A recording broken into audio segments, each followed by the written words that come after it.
माखौथो लाजिबाय थाखो गावहा रायज्लायदो हिनजावफोरनि खाथियाव दिनैसो फार्स्ट टाइम थाजिनाय नालाय ओंखायनो लाजिनाय मोनदां ओमफ्राय कार दं होनलाय अबावथो गारबोखो बैयावसो गारबोदां बोरैबा जोंखौ सेंग्राफ्रा नुसनफ्लांना कारखौ बुख्रुबला बुख्रुबलि खालामब्ला ओरैनोबा 20 लाख लाथारदों बेखौनो आंहा गारियाव गाखोनानै बेरायनो मोनगोनसो नंदोंमोन दिनैसो फार्स्ट लोगो मोननायखाय गारियाव जाब जाब गाखोजाबनो लागिदां आरो बोरैबाबा नों गाखोनानै ओंखारफिनाबा थोद गावहा जानला मोनला बुंखायो ओमफ्राय बैसोआ बेसेबां जाखोमोनलाय नोंना बैसोखौबा मानो सोंलायबाय थानांगौ नै माखौथो सानहाबबाय थाखो नोंलाय आदा सनाराम लेखा गोरों माबा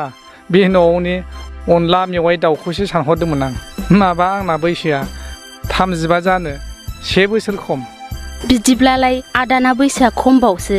आंहा बेखौनो 4,40 जाबाय नंदोंमोन जोंबायदि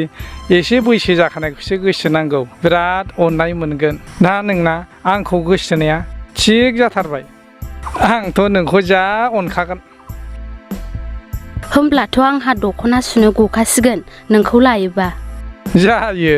ओमफ्राय मोनसे खोथाखौ बुंनो बावदां दानि मानसिफ्रा उन्दैयावनो हाबा जानोसै ना हिनजावानो बुजिजोबो ना हौवानो बुजिजोबो थाखा फैसा मोनफुंजोबला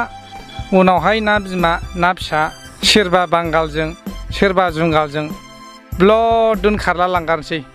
हाय सामफ्रामबो दोनखारनायल'सै खोनासंनोनो बाबाय आङो